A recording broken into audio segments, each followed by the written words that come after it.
now, preview time. So let's take a look at what's coming your way.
Jeff Meacham Networks, Multiverse of Media.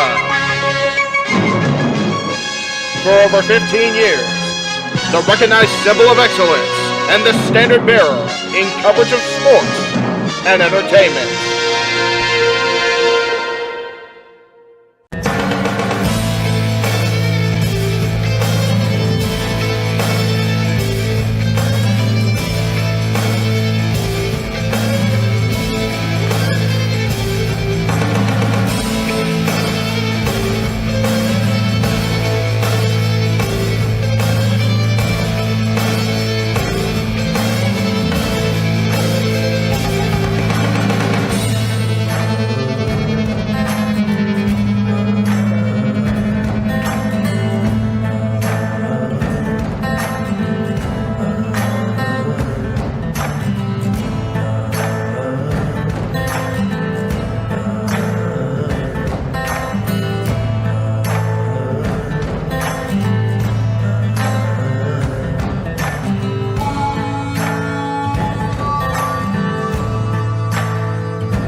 What is going on, everybody? Happy Monday. It is February, and I'm sitting next to JJ in person. It does happen. It does happen every once in a while. Every now and again. Every now and again. We are the Dads, not always on wrestling. You are watching us on February 6th. We're not recording this February 6th, obviously. No. We can't shit in advance today, dog. I was going to say, if y'all don't know us by now, then we can in advance. Just to put in perspective, if you will. Yes. In about 2 hours, we're going to be in the car on the way to the forum for AEW Dynamite. Yeah, so that shows you how far back we're going right now. And but we had to take the opportunity when it presented itself. I mean, it's not every day, Meacham, that an opportunity to film side by side like this falls into our laps. Directly in the house, in the casa de casa, if you will. Especially, and it's gotten even worse since you started working at Disney. I mean, that's fair. Although, I mean, much love to the House of Mouse and the fact that you're gainfully employed and everything. We take nothing away from the house that Walt built. But ever since you started working there, your ability to get up here has diminished greatly. Well, we thought that way. And then we discovered the bus route that goes basically right from here to the park. So it's going to be easier. And with this 100th anniversary celebration, I'm going to be there a lot more, I think, going forward. Because we just started that about a week and a half ago, if you're watching this. And I'm sure it's already bonkers. And at the other park that Walt built, about a week and a half ago, they started the Peanut Celebration.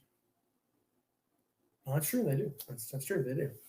Walter, not if you're not paying attention at all. But that's okay. The other Walt with an Orange County amusement park. He was first, though, to be fair. That's right. He was first, though. And Disney stealing everybody's shit, man. They steal their stories from Aesop and Grimm. They steal amusement park ideas from Knott's. So I thought today's theme was supposed to be the top 10 musicians that got taken too early, not the job that got taken too early from Jeff ragging on the mouse. But that's okay. That's okay. Whatever works. You know. We have to come up with some more material for the New Year's Eve countdown for 2023 going into 2024, Meacham. Because that's all we need. And every year now, we've got to have the Get Jeff Fired clip. Yes, so, there's always that's what this is right clip. here. Yes. But yes, as you alluded to. I just passed probation. You're killing me here. As you alluded to, today's show is definitely going to be a somber one. Which is why we're trying to haha now. We originally conceived this show idea when Dad's was on Fridays. And last Friday was the anniversary of the day the music died. Yeah, I mean... February 3rd was the day all those years ago when the Big Bopper, Richie Valens, and Buddy Holly were all taken from us in that tragic plane crash. Yeah, I mean... You look at that newspaper headline, it's just, it was so, I remember people that I've known that were alive at that point just telling me how sobering it was. I can imagine. And it was just, it really was one of those, man, this like, it affected so many walks of life, it affected so many people within the industry and fans of the industry that it felt like, it honestly, and I've likened it in the years since to when 9/11 happened, or when Hart passed. It's like, do we move forward? When do we move forward? How do we move forward? The Kennedy assassination. Yeah, exactly. And then I always think back to the SNL after 9/11 to make myself haha again, because Lorne Michaels asked Rudy Giuliani, "Can we be funny?" And Rudy goes, "You haven't before. Why start now?" So that's got Rudy Giuliani. It's a whole other discussion, but but we tried very hard in. By the way, full disclosure, collaborative list. Yes, because we all know Jeff and the music. Well, it wasn't even just so much that it was. We wanted to make sure that it didn't go, number one, too heavy, because it's going to be heavy as it is. Yeah, we didn't want, in theory, again, 20 different, things on this list, because we would have been here either way too long or way too short because we wanted to get through the tragedy and bing, bing, bing. Instead, we did pick 10 collectively, the two of us, and we're going to try to focus more on those 10 entries. Now, again, disclosure, collaborative, we did cheat a little. Yeah, I was going to say there's definitely a few entries here where we grouped some people together. Like, for example, The Day the Music Died is one entry. Right. There's not an entry for Buddy, Richie, and the Big Bopper. Right. That would be 3 out of 10 entries. And then we just grouped them all together. And there's a few other people that we grouped together like that. You'll see when we get there, and we'll explain our reasoning as to why we did it. Yes. But there were a few different things that we really had to look at when doing this list. This conversation was a lot more involved than I thought it was going to be when we were doing our production meeting, if you will, last night. Yeah. I mean, one thing we looked at was the age of the artist when they pass. Yes. You know, because the whole key is an artist who was taken too soon. Well, what do you define as too soon? On the channel, it's always been never too soon. So, some people would say 40 is too soon. Some people would say 40 is a decent life. Yeah. You know, we only have one artist that was taken from us after 40. Everyone else was younger than that. And with me approaching 40 in a few weeks, I'm going. So that was definitely something we looked into. And then the other thing we really looked into was, where was their career? Yeah, that's the key. At the time of their passing. Right. You know, prime example. Okay. And we discussed this one on the phone. John Lennon. Yeah. Yep. Everyone knows what a huge Beatle fanatic I am. And yes, he died tragically. Some would say he died too young at 40 years old. Oh, definitely. But where was his career when he died? Yes. You know, he had the run with the Beatles. He had Imagine, which was huge for him. Yep. But after Imagine, John had started to really go downhill to the point where in 75, when Sean was born, he took a 5-year hiatus from the business. Yeah. Yep. The album that came out just before his death, Double Fantasy, yes, it did well. But did it do well because John Lennon was back and, oh my God, he's back to form and this music is great? Or did it do well because he died? Right, exactly. Because he was tragically taken from us. Yeah. You figure about half the album was Yoko songs anyways. Yeah. Not trying to run the Yoko gimmick into the ground, but no. How many people would have bought that album with all that Yoko content if John hadn't been taken from us? Yeah, and that therein lies the key. It's like John Lennon, as tragically taken away from us and as young as he was, his career wasn't exactly doing too well at that point. Right. So things like that really were weighed into it. So the other thing we did consider, and I'll go ahead and lead into number 10 here as we talk about that, is, and again, no one possibly on this channel, the multiverse of media, as you all have dubbed it, knows about the struggles of depression and mental health awareness probably more than I do. Right. But the reason the people that are ranked 10 and, toward the bottom of the list, if you will, 10, 9, and 8, 10, 9, just and throw 8, it out there, is because they, again, it's got to be blunt, took their own life. They made a choice. They made a choice. I didn't want to. I was hesitant to use that word, but yeah, I understand your hesitation. But let's be 100% with the crowd. Like Paulie, we never bullshit the audience. No, we tried very hard. This is what Jeff said during the production meeting last night. It's like at the end of the day, they made a choice. Yeah. To take their own lives. Yeah. Some people would call it chicken shit. Yeah. We don't go that far because, as you said, mental health, you know depression, you know what that struggle is like. Yeah. But at the end of the day, they took their own lives. Yes. They weren't murdered. No. They didn't have a drug overdose. It wasn't a car or a plane crash, as some of the other people we're going to be discussing. We're going to get there for sure. Occurred to them. Yep. They committed suicide. Yeah. And so that leads right into our number 10, Jeff, and go ahead and talk about this one for a moment. Yeah, it's funny you mentioned, well, not funny because it's not a funny show, but yeah, no. You mentioned Paulie talking about you're not bullshitting the audience. One of the key things I remember from the rise and fall of ECW was, when he took over the book and he was talking about, the WWF and WCW were just, cartoony and Saturday morning gimmicks and blah, blah, blah. And then ECW came along and changed the industry. And the reason he felt he had to do that is because in the 80s, music was about Motley Crue and Poison and hair bands and all that stuff. And then Nirvana came around and bam, whole industry changed. Yeah. And love or hate the personal life drama that unfolded after Kurt Cobain's passing. Who's our number 10 entry? Number 10. Kurt Cobain. Kurt and Nirvana. You know better than me because you are our music guy. Nirvana changed the game. Yeah. They completely 100% changed the game. And when Kurt took his life, I think 1993, if I remember right. Is that 94. 94.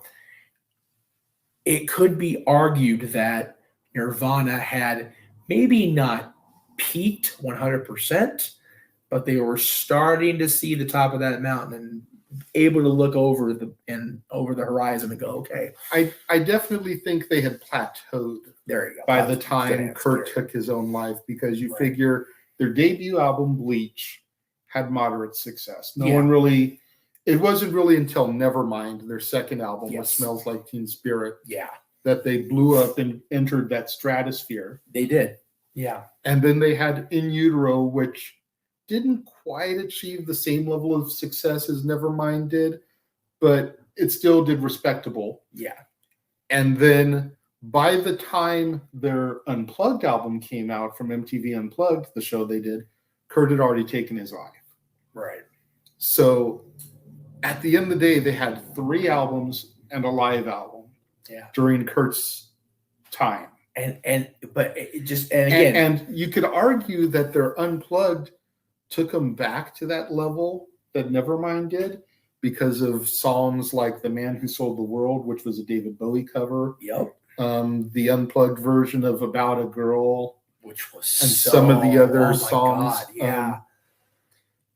But it was so stripped back. Yeah.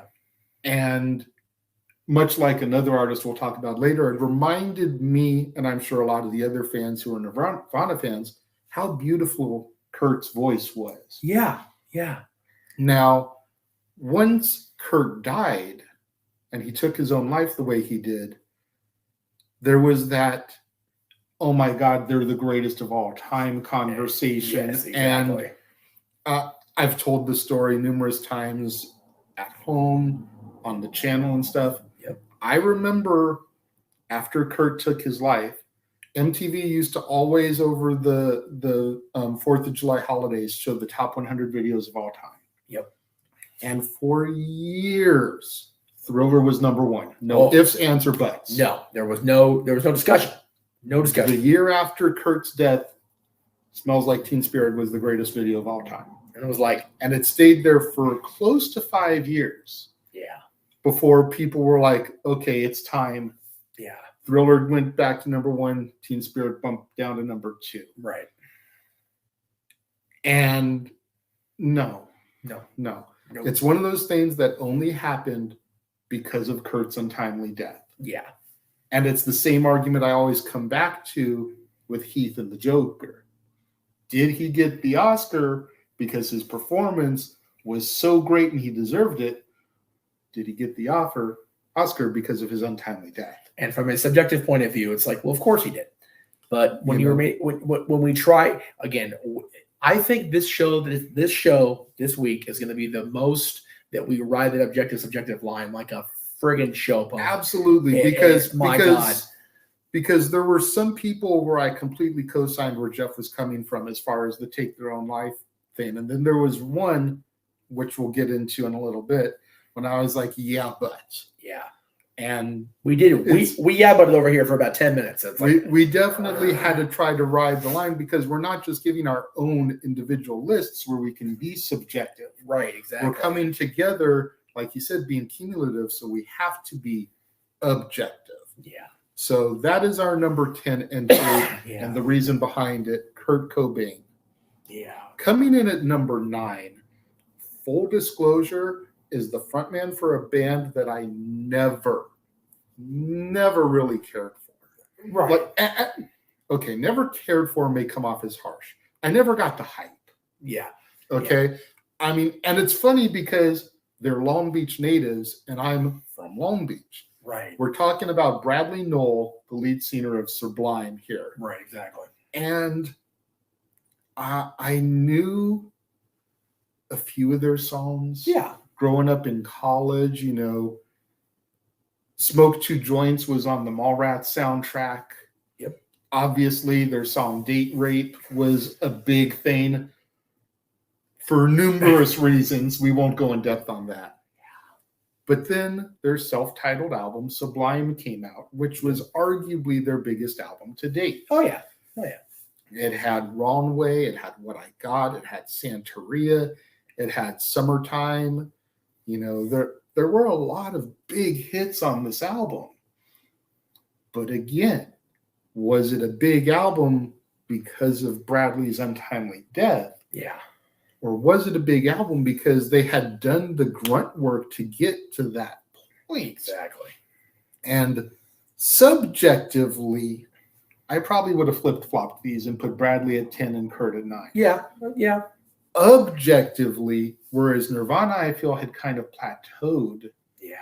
I honestly feel that Bradley and Sublime were just starting to scratch through that ceiling. Yeah. Yep. And I feel like that album would have been big regardless, in spite of the untimely passing. Yeah. You got to figure there was even an unreleased remix for Summertime. Yes, there was. That didn't get to the surface for at least another 5 to 10 years. Yeah, it took a while. Of Bradley and Snoop Dogg on the track together. I mean, you Long want to Beach, talk man, about Long Beach represent. Right? Had he not died and the turmoil with Death Row not been what it was in 95, 96. I mean, let's be real. Who's to say that we couldn't have seen that see the light of day sooner? Yeah. And that remix could have taken that album to the next level in of itself. Yeah. I will always associate Sublime, particularly Santeria and Date Rape, with, let's see if they actually watch, with the car rides for Team No DQ, Team XMV back in the day, because every single car trip into Hollywood, into the Valley, into any damn place we went. Once my original co-host got in the car, all about that album and all about those songs, and it's like, I like the songs, I like Sublime and all. Damn, this is getting played out in this car. And again, don't get me wrong. I was never the biggest Sublime fan.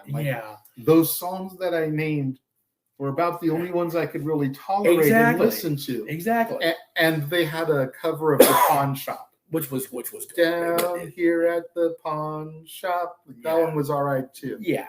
But I can count on both hands the number of songs of theirs that I could actually listen to and have changed on a somewhat freaking basis.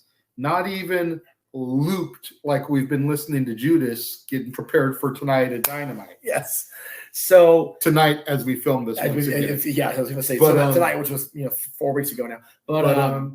But Bradley's death, I feel, was so tragic, and it just came at the worst time. And then you also figure, and this is something I brought up in the production meeting, you figure that No Doubt from Anaheim really kind of broke through and hit big right around the same time as Bradley's passing. Yeah. What could have been with a Sublime No Doubt world tour right around that time? I think that would have been one of those Long things. Beach and Anaheim representing globally. Yeah. Bradley and Gwen. Holy hell, dude, for real. It would have been one of those that not my genre of music, but I probably would have bought a ticket for that tour. Yeah. For real. Absolutely. Speaking of buying ticket for people's tours, the front man, or I should say one of the two front men for number 8, is someone I have seen live multiple times. Yeah, not my wheelhouse as far as what I would usually go see. And again, he's and again, this sounds so silly saying it like this. He's the highest ranked of this particular group of people, because not only did Chester Bennington take his own life, he took his life on a birthday observance of his best friend. Forgive me for the name. Chris Cornell, the lead Chris singer of Cornell. Soundgarden Chris and Cornell, Audio thank you. Slave. Sorry, again, I am so bad with music, y'all. It's okay. On Chris Cornell's birthday, 2 months after Chris had done the exact same thing. Yeah. And it's like that. This one, again, me not having been a regular listener, I won't say I wasn't a fan because I did enjoy their stuff, but everybody I know was on about Chester. And I'm not begrudging them that at all. I'm just trying to convey the impact it had on every facet of my friend circle. Absolutely. Everybody I know that was a fan of music, I heard about Chester. And of course, when Chester did pass, we were full on into production for podcasting at that point. So it was all I would see when I hopped online to do anything. So Chester's death really is the most impactful of the, again, for lack of a better term, the Suicide Club. It sounds morbid saying it like that, but no, I understand your reasoning for saying it. And out of all the people we are covering here today, two of the artists hit me the most, and this is one of the two. Yeah, because you want to talk about some synergy. Okay. The last time that I actually was able to physically see them live, not just work them live, Lincoln Park was playing the Forum. There you go. It was my first night on the job for Staff Pro, and I was in the pits. How's that for synergy, Jeff? So that was prior to the Forum actually getting bought and refurbed properly then. By MSG. Damn, that was a long time ago because the Forum, with all respect to my people at the Forum looked like Put it to you this way. I So- started Staff Pro in 04. Yeah, I was going to say. So that was 04. And it was a makeup show Yes. because Chester had gotten ill and they had to reschedule the show. I want to say it was March of 04. Yeah, that sounds It was right. supposed to be like a November-December show Yes. because they Yes. still did their original set list and he performed my December. Yes. Yeah, that's true. So there's some synergy for you folks. Right. The last time I physically saw Lincoln Park and didn't just work them where I could hear it, there was the same venue that we're about to go to see Dynamite. That's crazy. God, March of 04. And I mean, For you want complete perspective, March 04, we were on hiatus, not doing Extreme Mayhem at that point because we decided not to do the show no more. Did the videos later in the year. And March 04 was the first time I saw Root in Hollywood. there you go. Before I became the merch man par excellence for them, I was just going for my birthday because I'm a March baby. So yeah, Chester's passing was so tragic because at the end of the day, he succumbed to a severe bout of depression. Like you said, Chris Cornell was about to turn 53. It was his 53rd birthday. Yeah. And Chris Cornell had committed suicide 2 months prior. Yeah. Chester was 41 years old. He's the oldest one on the list. Yeah. And he just could not see himself living in a world without his best friend. So he took his life on his best friend's birthday. Yep. And I've been a Linkin Park fan pretty much from day one. Right. Yeah. I go back now and I listen to some of their songs and it's like, how did we not pick up on this sooner? He's fucking pouring his heart out about this in his music. On the regular. Yeah. On the regular. It's like I'm paranoid looking over my back. It's like a whirlwind inside of my head. It's like I can't stop what I'm feeling within. It's like the face inside is right beneath my skin. Yeah. It's all there, You know? if you just listen. It really is. And again, this is one of those also where, you know, the line between being a fan, being a diehard fan, and then just being a human being wanting to reach out and say, hey, we're here, gets so blurred because you have that thought in your head and you go, why? And I think Chester's definitely the biggest of the three that made the choice, if you will, Yeah. that you just go, why didn't anybody do something, say something, reach out something sooner? Exactly. And Chester is so world renowned for his screaming on the Linkin Park songs. Yep. Which is one of the reasons why I was never the biggest Chester fan. I always preferred Mike Shinoda, who rapped on the tracks. Right. But then again, you go back after the passing and you listen to some of the songs where he actually sang. And again, he had a beautiful voice. He did. And this one is hard for me, because with listening to his music more after the passing, not to get even more morbid, but I've decided that when my time comes, I want Leave Out All the Rest by Linkin Park played for me. All right. Because of the chorus, when my time comes, forget the wrong that I've done. Help me leave behind some reason to be missed. Yeah. Don't forget me. If you're feeling empty, keep me in your memory. Leave out all the rest. Right. More or less, forget the bullshit that I may have done. Forget the wrongs. Just remember the positives. Remember the good times. Which is what we always talk about. How does Noah close every show we do as a panel? Enjoy life and enjoy professional wrestling. Protect your mentality. Yeah. Cherish your families. Cherish your loved ones. It's like, it's again. We're getting serious here today, folks. If you haven't caught on. Yeah, it's what I always talk about. Wrestling's, easy to book, just hard to finance. Life is easy to book. It's just hard to manage. Absolutely. It just is, folks.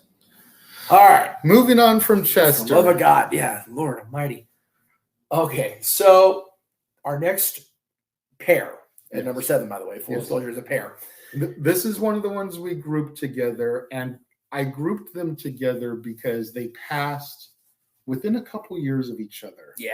Yep. And when you think of country music, and especially classic country music, and you think about our topic today, you think about Hank Williams and Patsy Cline. Senior, and Junior's still kicking as far as that's why I said classic country. Well, hey, Junior's a classic country in his own right, but yeah, I guess it depends on what you define as classic, but since Patsy's in the conversation, yes. One would only assume we're talking senior. Yes, and of course, both of these folks we lost in the early 1950s. Hank was 29, Patsy was 30. Yeah. Hank succumbed to his alcoholism. Yep. Patsy was a plane crash, much like the day the music died, much like some of the other people we're going to get to later. Yep. But Patsy, believe it or not, only had 3 albums come out in her lifetime. Yeah, that when you think about, and again, her impact was definitely more pronounced posthumously, unfortunately. Absolutely. But man, you think about every country female artist you've ever seen live, you've ever bought an album from, whatever, every single one of them cites Patsy. Yep. Without fail. Yep. Without fail. And then with Hank, again, I was very quick in our discussion prior to recording. Okay, well, he drunk himself to death. That was his, that's a choice. Then I found out something I never knew about Hank. He was born with a minor case, mind you, of spina bifida. Now, if y'all have watched me for a while, I know that dealing with that is a mucker fucker.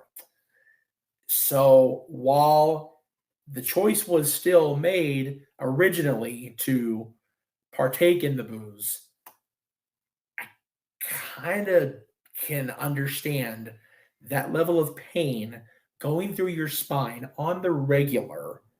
That's going to make anybody want to, self-medicate. Because especially in this era, there was no mental health awareness, anything in the 50s and before, in the 60s. I'm pretty sure Patsy died in the early 60s. I thought, anyway, there was none of that. And there was no, for lack of a better term, universal health care. And there wasn't a discussion even about that. It's like, you man up, you suck it up and deal with shit your own way. Absolutely. Especially country boys, So, Yeah, Hank medicated himself to death because his heart just went, you know what? I'm good. I'm checking out. Bye. Much like we talked about it, much like Eddie Guerrero. Yeah. Hank never found the light at the end of the tunnel and got himself clean and sober. But, even still, at 29, that's your heart going, yeah, I'm good. Thanks. Yeah. I'm done. Patsy is one of the, we're going to talk about plane crashes and car crashes later. Yeah. We're getting there. Trust me, folks. Yeah. But man, it's one of those, I know you're not a fan of the Blue Boy. I know that, but Superman always says, statistically speaking, flying the safest way to travel. This list calls bullshit, Clark Kent. I was going to say, I got nothing against Brian Heffron. Hey, I don't either. With as melancholy as this topic has been so far in the first 30 minutes, I had to lighten the mood a little bit. That's fair. I mean, we love us the meeting. Again, this was so tragic and so could have been avoided. Both fronts. Yeah, and again, a different era, Hank gets treatment for the spina bifida and he's good to go. Absolutely. A different era, planes are safer, possibly, and Patsy doesn't go. But, it's, again, both of them posthumously, their legacies live on, influence so many people. I mean, you just figure, and I didn't know this until I was doing the research last night, and I mentioned this. The show that Patsy Cline performed just prior to her plane crash also had George Jones on it. Yeah. It's like you think about where George Jones's career went. Yep. And we only lost him within the last 5 to 10. Yeah. So just the fact that he was able to be on the same bill as Patsy Cline. Yeah. Early in his career. Early. That just goes to show where she was as a star. And you got to figure she was probably the headliner. Oh, yeah. Because I didn't recognize any other name except for George Jones. Right. And like I said, this is baby George Jones at this point. So, probably my total side note. Kung Pao Buckaroo Holiday featuring George Jones was played all throughout Christmas at work, and I blame you for that because I had to put that out there. Everybody at work loves that shit. So good on Brad Paisley for putting it in the universe. We applaud you, Brad, for that. That's good shit. Moving on from this pair. Yes. Number 6 on our list is a trio that we've lumped together. And we lumped these 3 together because they were the initial founders, if you will, of the 27 Club. Yeah. Jimi Hendrix, Janis Joplin, and Jim Morrison. Yep. All of them succumbed to drug overdoses. Yep. And with the exception of Jim Morrison, who was definitely fading in and out at that point, like the Doors were on a decline. Their last album, I believe, was the LA Woman album. Right. Which didn't do near as good as Strange Days or Walking on the Sun. No. Or, just... It did moderately well, but again, those other albums were just so on another level at that point. It just... Yeah. He was getting more and more into his poetry. Yeah, exactly. And kind of distancing himself away from John, Ray, and Robbie. Yep. But Janis, on the other hand, Janis and Jimmy, again, Jimmy only had like 3, maybe 4 albums come out in his lifetime. Yep. Everything else that has come out under Jimi Hendrix or the Jimi Hendrix Experience has been a posthumous release. Yeah, but Janis is the one I am the least educated on, unfortunately. I do know some of her music. Yeah. But between the 3, she's the one I'm the least educated on. Definitely. But I mean, she was enough of an inspiration, as was Jimi Hendrix, that they were the basis of the characters of JoJo and Sadie, respectively, in Across the Universe, which I covered last month on Renegade's Reviews. Yeah. It was going as far as Sadie putting the purple headband around JoJo, trying to emulate Hendrix's look. Like, for real. That's how inspiring they were to generations. And then you figure Joan Osborne, very much in the vein of a Janis Joplin. Yep. Jimi Hendrix obviously inspired people like Slash and Lenny Kravitz. Oh my God, yeah. Jimi Hendrix was so. And then, of course, Jim Morrison got turned into John Morrison. Right. Complete with a finisher called the Moonlight Drive. Yeah, reincarnation. Jimmy's style, his music, his everything was so influential in pop culture that a executive of a wrestling company in the late 90s went, you know what? We've got a decent song. Jimmy was so influential that they turned it into a whole comedy shtick in White Men Can't Jump. Because white men can't hear Jimmy, supposedly. You listen to Jimmy, but you ain't hearing Jimmy. Oh, no. I heard Jimmy plenty. Yeah. Especially running that black and white on the regular. Trust me, I heard Jimmy forever. They even use WWE doesn't want you to know this anymore, but they actually used it when he first came back to WWE too. But we don't talk about that. I know you remember. I remember. I was there live. I know you remember. I know you remember. I remember because the NWO shirt I had from that era was from the 2002s, and you gave it to me, so I know you know.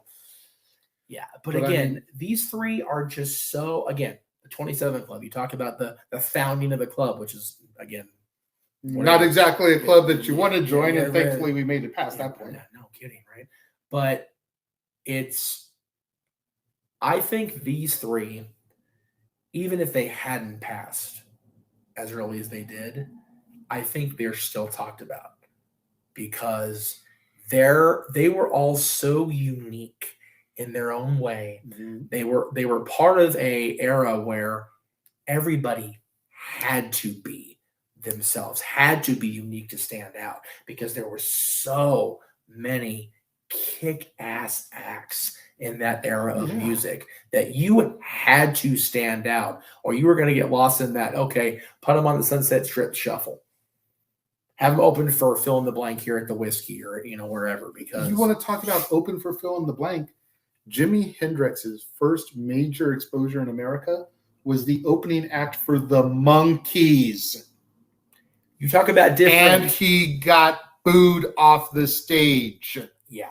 Because people weren't there to see that. They were there to see Davey and the boys. And then you think back, Mike and Peter could not understand it. Like they're backstage watching him do his thing on the guitar and hearing the boos, and they're like, what the hell? Like this man is a genius. Yeah. And when and again, I'm not going to downplay the Monkees ever because I love me some Monkees. Me too. Don't get me wrong. But when you think about overall impact on the music industry and pop culture, period, that's a hell of a weight contest right there. It really is. Seriously. Because the Monkees had their show, they had their act, and man, people still talk about the Monkees today, but people have always talked about Jimi Hendrix. It would be like having Vanilla Ice open up, at the height of like the 90s. Yeah, I was going to say, yeah. For NWA doing Straight Outta Compton. It'd be like, I don't know if this works. One of these things just doesn't belong here. Yeah, especially NWA at their highest point. It's like the highest point in NWA. I just really what I did there. Anyway, I'm going to move along and go to the next one. Number 5 on our list was just another senseless tragedy. Yeah. This young lady was in Honduras of all places on vacation filming a documentary about her life. Yeah. And got into a car accident, car flipped, brain trauma, and she was the only person in the vehicle to suffer a fatality. We're talking about Lisa Left Eye Lopez from TLC. And again, relative to the host, very few people know about the trauma of a car accident, and especially where it happened. Better than this guy. Impact on the back of the head, impact on the spine, man. It's just completely avoidable. If you believe in things like fate, and I tend to believe in fate quite a bit, the car was put in front of her to have to swerve around the other car for whatever reason that was there. But at the same time, because This one he had to really pitch to me. He really did. And it came down to, while the other members of TLC had still really kept going forward within the group, Lisa had almost been forcibly relegated to the background of the three of them. And it was like, you know what? You're right. She was. And if you go back and you listen to their debut album, Ooh on the TLC Tip, Lisa was a much more prominent fixture on that album than she would become on any of the other albums. Yeah, that's true. You know, their Christmas single Sleigh Ride came out off of the heels of that album. All three of them are featured prominently on that. Yep. T-Boz on the verses, Chili on the chorus, and then Lisa had 2 raps within the song. Yep. Then you get into the Crazy Sexy Cool era. Yeah. And you could really start to see that the sound of TLC had matured and was starting to rely more on T-Boz's smoky, raspy voice. Right. And Lisa almost sounded a little bit too childlike with her nasally rap voice. Yeah, exactly. It's like they were trying to move to a more mature sound. Although, what's their biggest single off that album? Waterfall. Which is why is it a huge single? Lisa's rap. Yeah, exactly. You know, not to take anything away from T-Boz or Chili's vocals on that track, but it's Lisa's rap that makes that song. Yeah. You know, as a solo, arguably her biggest moment was on the Not Tonight remix alongside Lil' Kim, Da Brat, Missy Elliott, and Angie Martinez. Yeah, I agree. I agree with that. And you know, she had a solo album drop a few months before the accident. I want to say about 9 months before the accident, but it didn't really get traction. And she had just signed a deal with Death Row Records, which Death Row at that time being what it is, you know, who really knows what would have come out of her deal with Death Row, because you got to figure MC Hammer recorded an album with Death Row Records that never saw the light of day. Yeah. So would Lisa's album have just remained on the shelf, or would it actually have gotten some play and some traction? And because the Death Row machine was behind it, yeah, exactly, maybe it would have done Snoop Dogg, Dr. Dre, Tupac numbers. Yep. Instead of doing Lady of Rage numbers. Yeah. And if you know what Lady of Rage's album sales did, you understand my concern. And you're on the right show, because clearly it is what it is. You mentioned that the album was released 9 months or so before. Yeah, I want to say September. So this is a great counterexample to what we talked about earlier about the album being released right before or right after. 9 months before, and the album just kind of does what it does. Even when she passes, it doesn't. Yeah. Because it was so far removed from it that it didn't revitalize her career posthumously. That and her signing with Death Row, but not having anything come out of it before it was too late.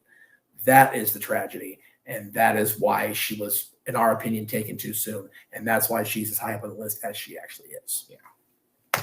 Which brings us to number 4. Oh, here we go. Okay. Number 4 for us is what conceived the idea in the first place. It's The Day the Music Died. Richie Valens, Buddy Holly, and the Big Bopper. Yep. Now, here's something interesting that I thought about getting prepared for this show, Jeff, and I don't know if you want to co-sign with me or not, since I'm the music guy. Big Bopper's career was on the decline.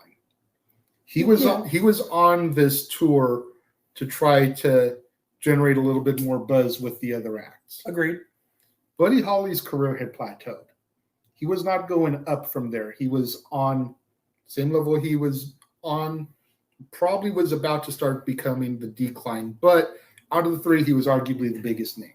Agreed. Richie Valens was on the incline still. Yes. And that's why this one is where it is. If it had only been Buddy Holly, if it had only been the Big Bopper, probably would have been a lot lower. Yep. But you had one person whose career was on the decline, one who had kind of plateaued, and one who was still on the rise. That's why it is where it is, at least in my personal opinion. And I dare say that's why it's labeled the day the music died, because you figure you had 3 people very prominent in music at different stages of their superstardom, and they were all coming together on a collaborative effort.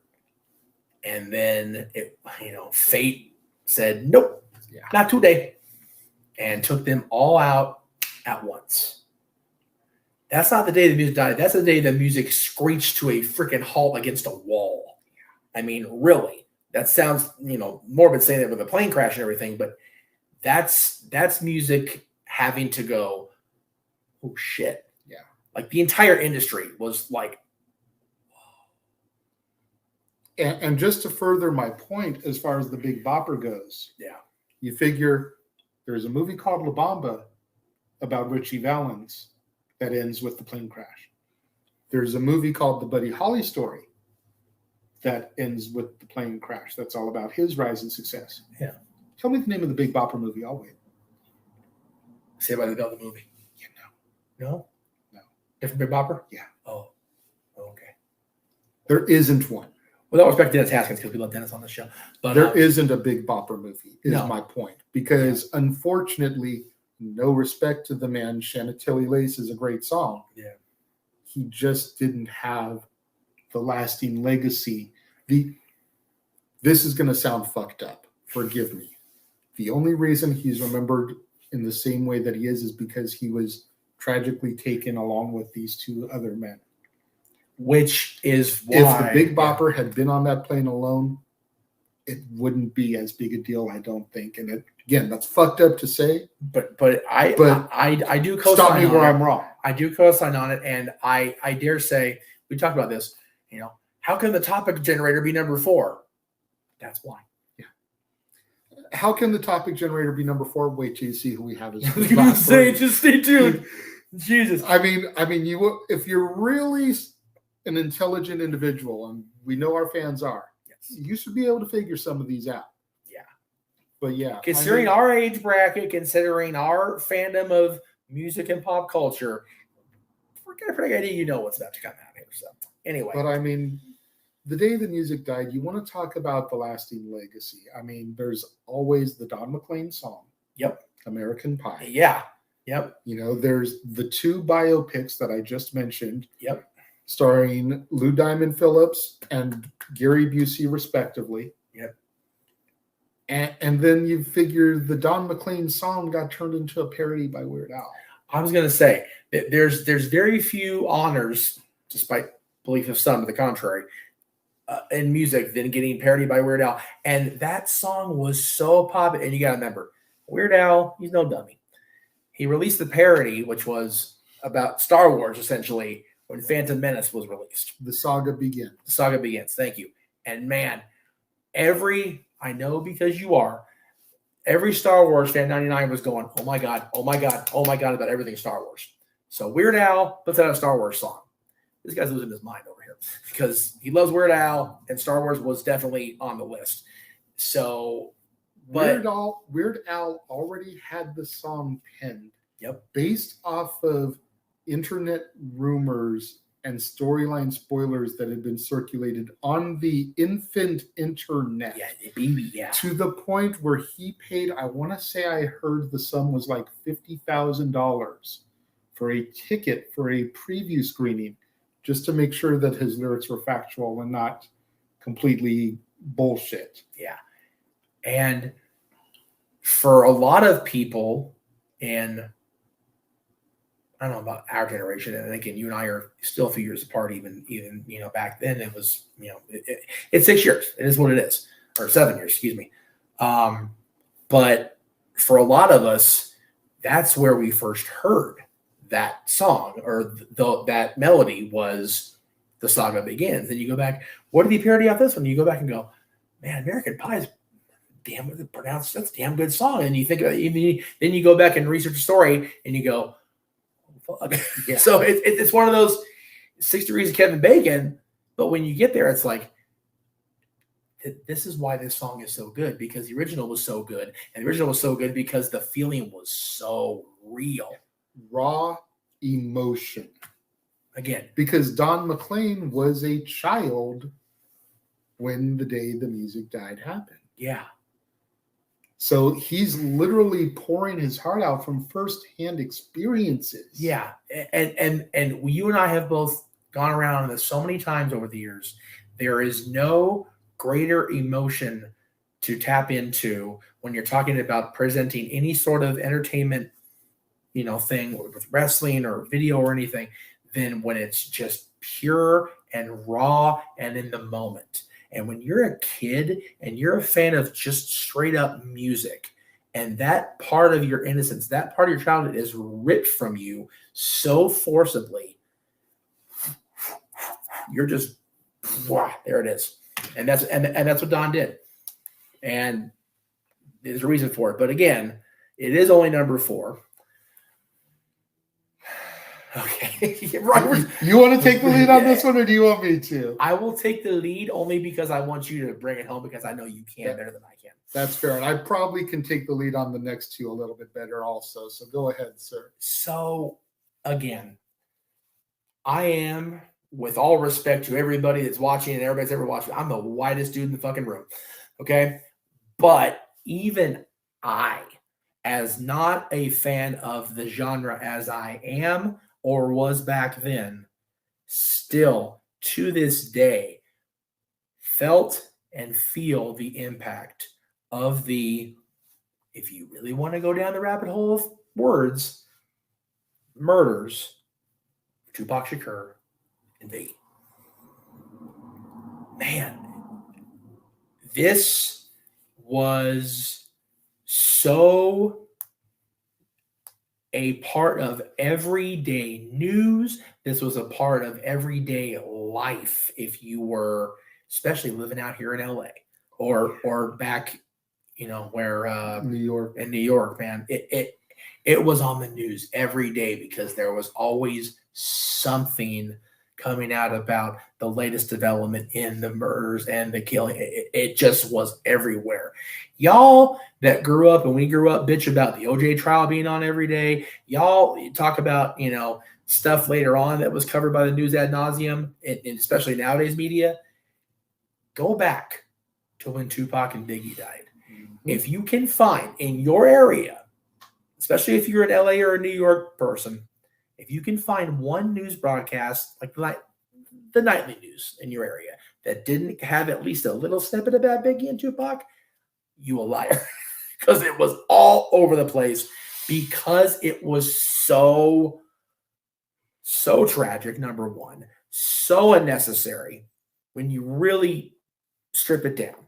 Yeah. And to your point, Jeff, like the news regarding Biggie and Tupac really goes back prior to Tupac's murder in 96. Yeah. Oh, yeah. It goes back to Tupac getting shot coming out of the recording studio in New York, which he blamed on Biggie and Bad Boy Records. Yep. Because that was the catalyst for the entire East Coast, West Coast beef. Everything was there in that moment, right there. And that was from that was when did that happen? I want to say 95. So yeah, a whole year of just from that moment, the news was, for better or for worse, engulfed in and perpetuating the East Coast, West Coast hip hop rivalry. Yep. And as a result of the media, we got to the point that we got with first Tupac and then Biggie Smalls. Yeah. It's very much the same way the media is directly responsible for Princess Di. Oh, yeah, without a doubt. Without a doubt. Different levels, but the media is responsible for it all. Another person that was taken too soon because of tragedy and sensationalism by the media. And this is another one of those that we really had to debate on and weigh because, and I said it to Jeff in our production meeting last night, I'm going to say it on the air. This is a hot take. The views and opinions expressed here by the Renegade J.J. Williams may not directly reflect the views and opinions of Jeff motherfucking Meacham. But here it goes anyways. Tupac's career was on the decline in the music industry. Tupac had put out, I want to say, 5 albums. Tupacalypse Now, Strictly for My Ends, Me Against the World, All Eyes on Me, and the Machiavelli album, the Don Illuminati. Yeah. He had put out 5 albums in his life, 6 if you want to count the Thug Life compilation that he did with his group. Yeah. Okay? And the Machiavelli album sold decent. Yeah. But it wasn't near No. All Eyes on Me. No, not even. No. Then you add in the fact that Pac was starting to venture more into acting. Yep. He had Gridlocked come out. He had Game Related come out. Both those albums came out posthumously. Yes. He was on the soundtracks for those. He was heavily featured in the movies. He was really starting to transition more into acting and getting away from the music because of where everything was. With the He was trying to get out of his death row contract, if rumors are to be believed. Of course. He just wanted to do the albums that he was contractually obligated to, just move on.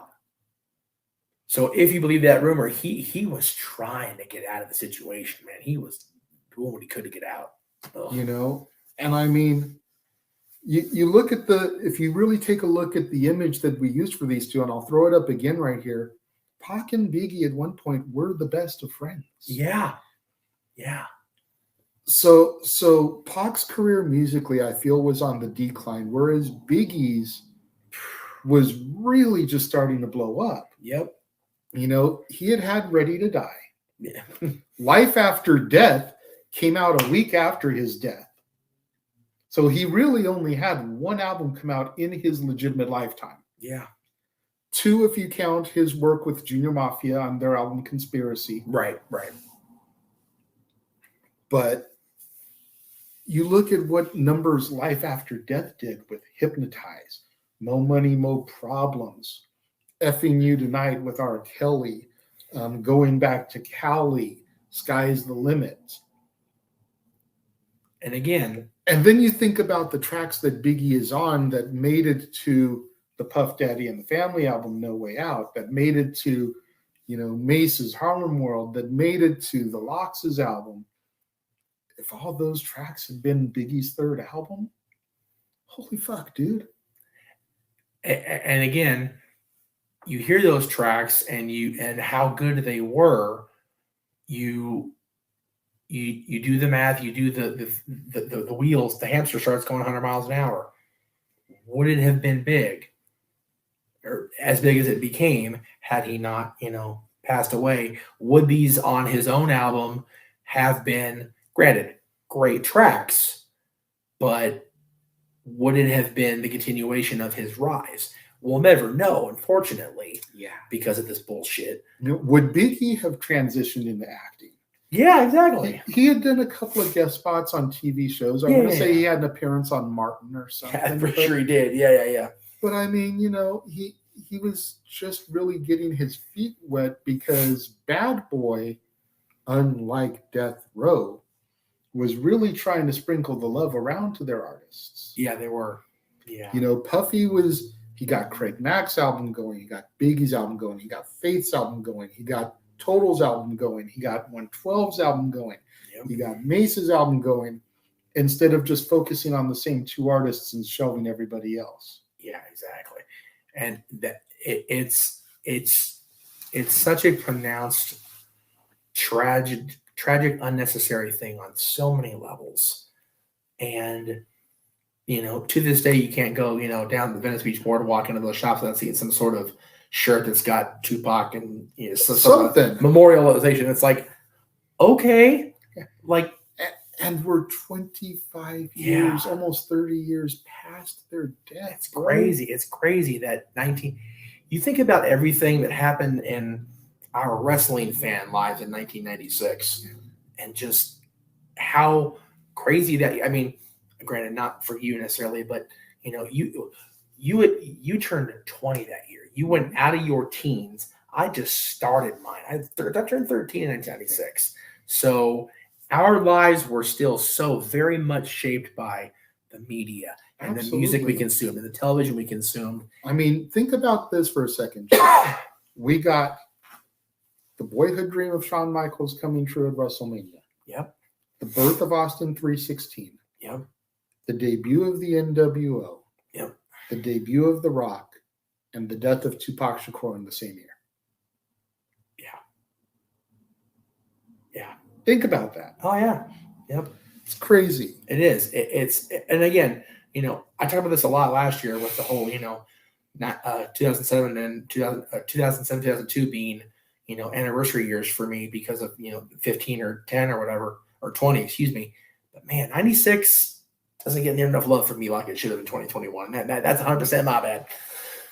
This one, oh God, this one sucks. Okay. Okay. So please. Yeah. I'm gonna take the lead on these next two because, like, I would say this one more because you were a fan much more of this one than our number one. I definitely want to get on my own on number one as far as my thoughts. But yeah, this one is still very, very tragic. Number 2 on our list is the death of Aaliyah. Oh, Lord. And I mean, where to even begin with this tragedy? Plane crash. Another one. And this is the 5th one on the list that's a plane crash. Last one also, because you had all 3 of the day the music died, Patsy Cline and now Aaliyah. But I mean, it's okay. I think that if she hadn't been so young, then this one might not have impacted to the degree that it did. Agreed. She was still a baby. She was, man. So young. I mean, her debut album, Age Ain't Nothing But a Number. Now, we won't go into everything that is wrong with that title. That was produced by R. Kelly. And again, we won't go into why that's wrong. We won't go into the other levels as to why that title is now even more wrong. But it did decent. It did do decent. Yes. Back and Forth was probably the biggest single on it. Yeah.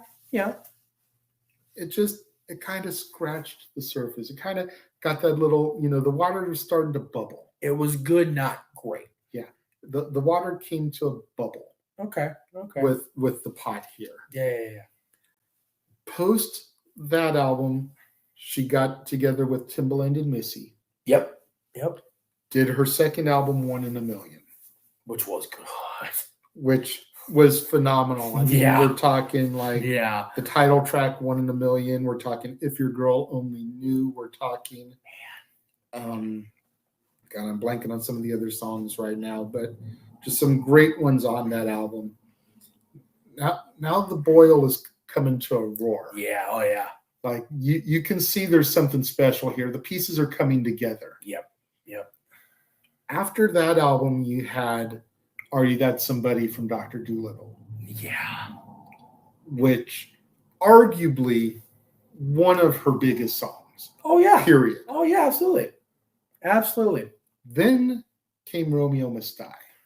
Oh, man. And now she's starting to become that triple threat because she's already an amazing singer. She's already an amazing dancer. Now she's getting into acting too. Yep. And she's not just getting into acting, she's acting alongside Jet Li. Right? Like, let's be serious for a minute, okay? Lance Storm style. At this she's point, acting alongside Jet Li. Like, this girl is now ready to explode. Yes. And then her self-titled album comes out, Aaliyah. Yep. And she goes to film a music video for Rock the Boat. Yeah. And on the plane back from that music video, she's gone. Yeah. And then we have Queen of the Damned come out. Which again, I will always hate the Press Telegram for their headline the Friday the movie dropped. What do you do when your star dies? Yeah. Legit. Knowing where the Press Telegram offices were, I wanted to go down there and bitch slap them. Oh, for real. That was awful. Then you factor in the fact that the Tuesday after her plane crash, she was supposed to be in the studio with Jonathan Davis from Korn who was the vocals for Lestat in the movie, recording a duet. What could have been? Right. The princess of R&B and Jonathan Davis, one of the leaders of that new metal rap rock sound.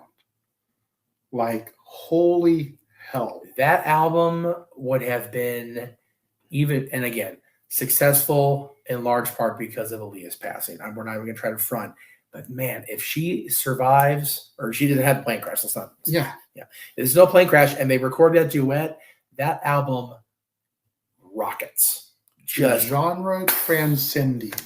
yes. Thank you. You know, I mean, you think about what came in the 2000s with things like, you know, Florida Georgia Line and Nelly. Yeah. Yep. You think about things like Jason Aldean and Ludacris. Right. Korn and Aaliyah.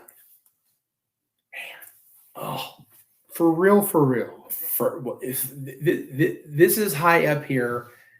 Just Aaliyah is definitely, other than number one, we'll get to that person momentarily, is because she was so young, because there was so much on the docket, is one of the biggest. Man, what could have been? Yeah, and it sucks.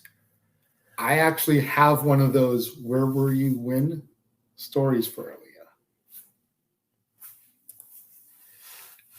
So we already touched on the fact that her plane crashed on a Sunday. Right.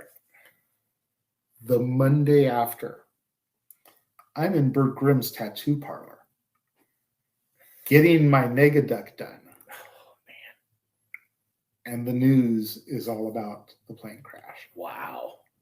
I'm sitting there literally getting my Negaduck tattoo done, watching the news about this. Jeez. That's crazy. And again, the life events that happen, you know, life is what happens when you when plans go awry.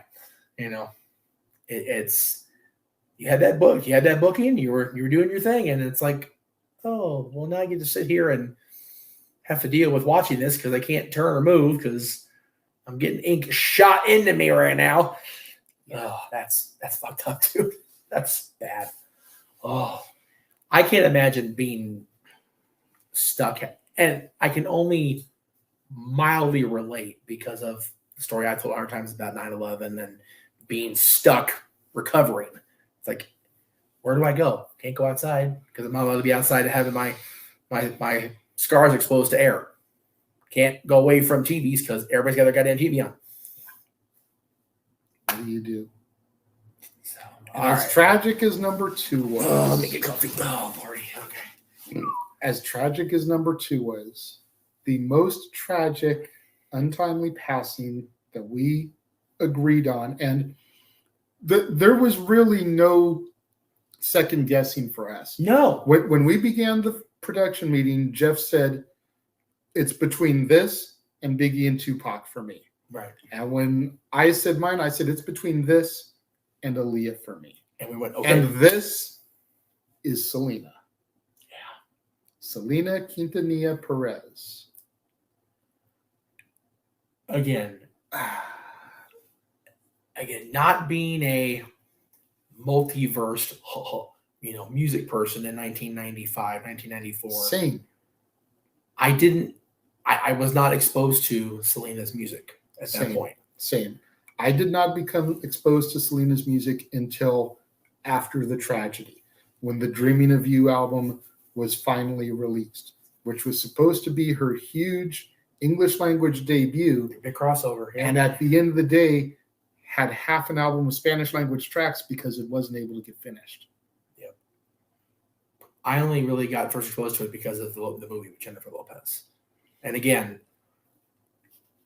I found out years later that the family was heavily involved in that, as they needed to be, quite frankly. Absolutely. But you don't want to chance smearing the legacy of this young woman who, again, was just beginning to scratch the surface of her true potential. Yeah. And this is one of those that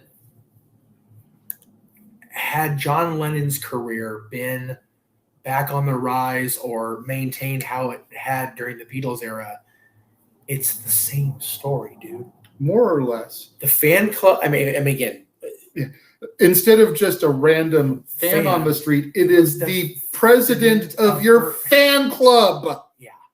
And it legitimately your number one fan because you've entrusted them to run your fan club and your own boutique that you just opened up. Yeah. And she's embezzling money from. I was going to say, and it wasn't like it was a crazy random act of insanity like what happened with John. No, it was premeditated. It was premeditated because she got caught. Yolanda got straight caught and saw no way out of the situation.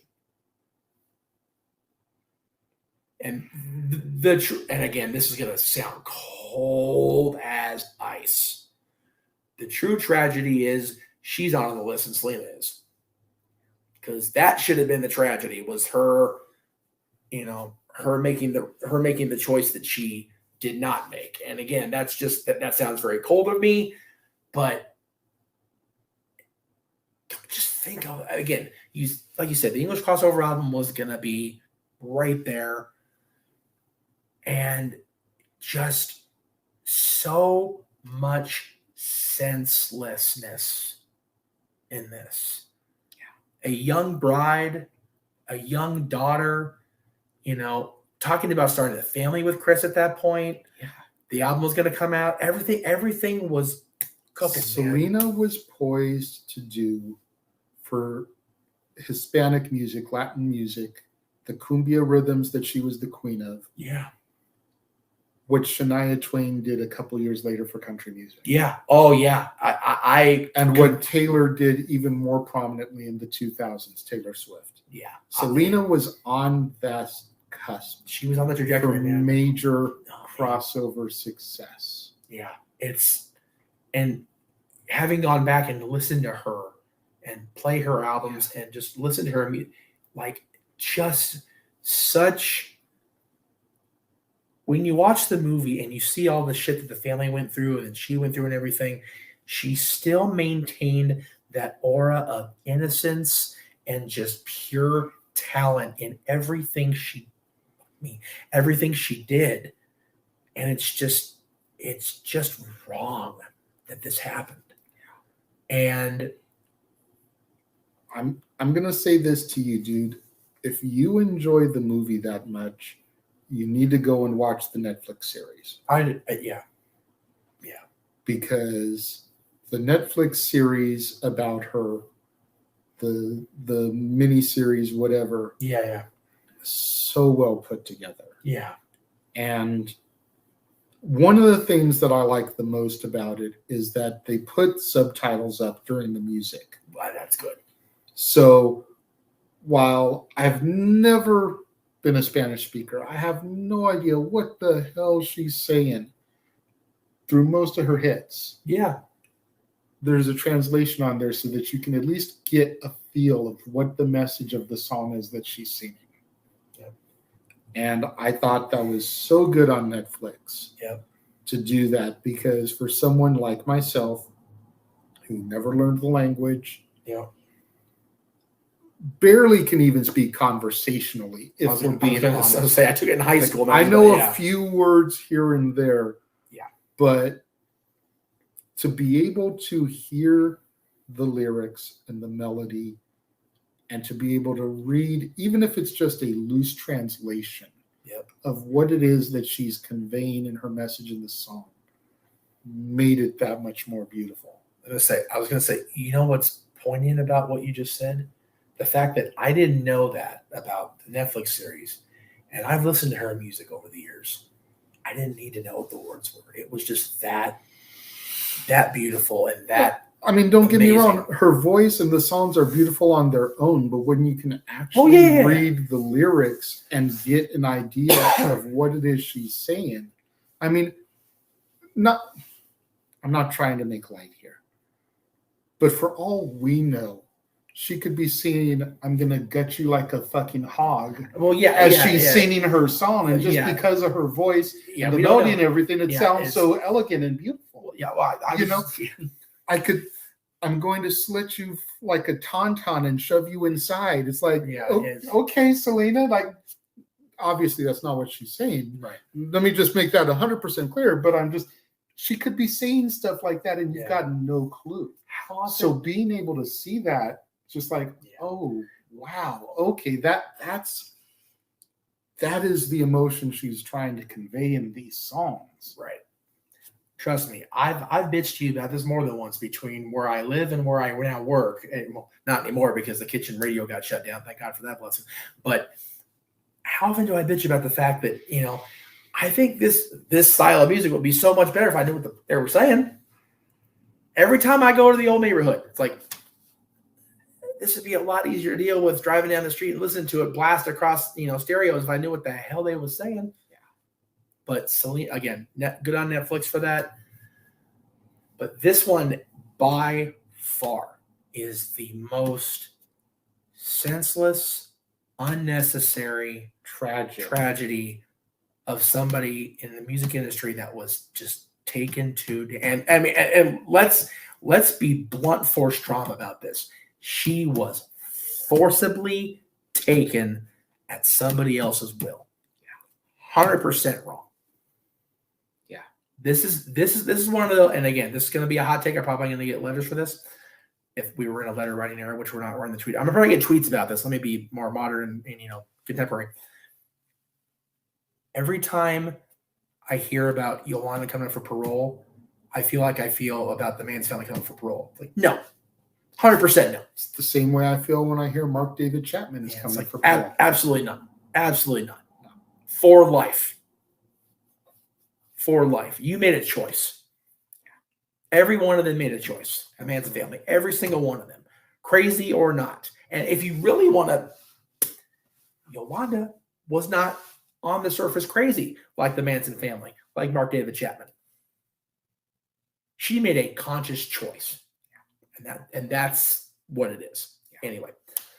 So now that we've completely dragged your money to a screeching fucking halt, it's time for Raw, everybody. Which 3 more hours of going to a screeching fucking halt. In all seriousness, though, yes. what did you think of the show today? Oh, man. What did you think of our list? Who did we miss that you feel died tragically and deserved to be acknowledged in the Roman music Reigns industry? style? Again, because In the music industry. there's plenty of people across entertainment, Lord knows. Leave your comments in the comment box below. If you're watching the premiere, leave them over there next to Jeff. We will respond to them. We do. I try to all the time, especially the ones on my channel. I don't keep Right. up with the ones on your channel. No, that's not your But, responsibility. I always try to keep up with the comments on our channel. Yes. But let us know who you feel in the music industry we lost tragically. Yeah. And why you feel they should have been included. Yep. Were they on the cusp of greatness like Selena, like Aaliyah, like Bradley from Sublime? Like Biggie. Yeah. Or were their careers a little bit more on the downfall? Yeah. Let us know your thoughts in the comments. And if you guys honestly feel like we're not responding to comments enough, which we totally understand, our Twitter handles are right here. Absolutely. Tweet to us. Tweet us. Please tweet us. We love going on Twitter, not having to engage with crazy wrestling rhetoric more often than not, especially in the last month. Yeah. Good grief, Charlie Brown. Again, as we're recording this, it's the day after the news about Stephanie and Vince. So we a little crazy in the head about it as it is. So Insane in the membrane. that's a good way to end. I like that. Tomorrow, here on the Casa D18 Studios channel, we will open the doors once again for Stat Boy Sports Bar. Come on in. The food is hot, the beer is ice cold, and the seats are warm. So pull up a bar stool and engage in some professional sports conversation with your hosts, Stat Boy Mike Caldwell and Dory Lou. Now, this is going to be the 1 week of the season that's not going to be oh my God, NFL, because the Super Bowl is next week. So this Sunday is just kind of it's the Pro Bowl. It's the who gives a fuck weekend, pretty much. And we just passed the NHL All-Star game, so no, the sports bar really didn't give a fuck all this week. But we're going to do our best anyway. But you know what? With the XFL starting the week after Super Bowl, we should have some news on that. We are always going to have something. WrestleMania is a couple of months away. We're on the road to WrestleMania, because the Royal Rumble just happened a couple weekends ago. So we got news on that front coming. I'm sure Mikey will want to talk about Vengeance Day, which was this last weekend. So, and again, you guys on the call, I got to show the love here. Prematurely as we record this, grant you, and then after Sapboy Sports Bar, you can watch NXT if you dare. If you're James, you're probably not daring to watch NXT because yesterday was what it was. But then you can watch me on Talk Wrestling, hopefully live, depending on my work schedule. But we'll be on for Talk Wrestling. It'll either be live or Memorex. That's right. You never know. But when you check that beeper, wow, I went way too far back. Man. So we're in February. What are we covering Renegades reviews this month? This month we're doing chick flicks for the first half of the month, and then Black History Month for the second half of the month. All right. Don't ask me what movie is coming tomorrow, because I don't have that laid out. We too far in advance for that information, but it'll be on tomorrow. So there you go. Monday, Wednesday, Friday, and it'll be Saturday. A chick flick. It'll be a chick flick tomorrow. Yes. Of some type. Some type. Greg Sherry show this week, of course. This weekend is actually the NWA pay-per-view, so we'll be covering that. Enough said. Which, again, we're recording in January. We don't know what the card is, but I have a feeling the world title will be on the line. I have a feeling the 10 pounds of gold will be there. It might. It just might. It might. It just might. Maybe other championships too. You just never know. Fair point. Anyway, always stay tuned to the Jeff Meacham Network, Multiverse of Media, for all your wrestling coverage, wrestling news through NoDQ.com, of course. And be sure you keep up with us on DADS. We're talking about in 2 weeks. We'll be back with our latest wrestling-centric episode, the top 10 matches in the history of No Way Out. The February pay-per-view that was. Yes. Post 99. And, well, also 98, but that was No Way Out. I was going to say. In your house. But from 98 till, what was it like? I want to say No Way Out itself ran until 2012, but it wasn't in February the entire time either. That's fair. And it was also sporadic after like 2008, 2009, because it became the Elimination Chamber pay-per-view. So, but yeah, No Way Out, again, had a lot of cool moments. We'll get into it in a couple weeks. You remember, No Way Out's first showing, if you count No Way Out in your house, No Way Out of Texas, which in 98, was really just before this guy's fandom amped up. So everything after that was just like, ooh, ooh, ooh. The most memorable thing about No Way Out in 1998 was the fact that it was supposed to be the first time for the new and improved DX, but Shawn went and fucked his back up at the Rumble, so we got Savio Vega instead of Shawn Michaels. Yeah, New Age Outlaws and Triple H with China and a Boricua. Yeah. In Texas, mind you, against Terry Funk from Texas, Cactus Jack, who was a legend and one of Terry Funk's best friends, who Terry Funk lives in Texas, Owen Hart, who was a babyface somehow teaming up with everybody else for a cup of coffee, and Stone Cold, who is Texas. Yeah, the DX team was fucked from jump. They did this one. But anyway, that match probably won't be on the list. It was a decent match, but just the story was what it was. But we'll get there in a couple weeks. We digress. And please, as we digress, go to buy that shirt, all the other shirts at ProWrestlingTees.com/Jeff Meacham Network. We need the money. Let's just be real. We need the money to come in to do the thing. Please watch this show, watch Talk Wrestling, watch everything. If you can, throw a little love and watch it on the Casa Studios channel. Get that bump count up. Get that view count up. Bump it up. I'm fucking up my lines. We need to go home. It's enough. We need to get to the show and stop talking. He is the Renegade JJ Williams. You can find him on Twitter at RLWJJ Williams. He is the West Coast Professor, Jeff motherfucking Meacham. There it is. You can find him on Twitter at _Jeff Meacham. Because I'm underscoring the fact that I'm the better Jeff Meacham of the two, damn it. We are the Dads, not always on wrestling. Thank you for tuning in and joining us tonight, and we'll see you guys next time.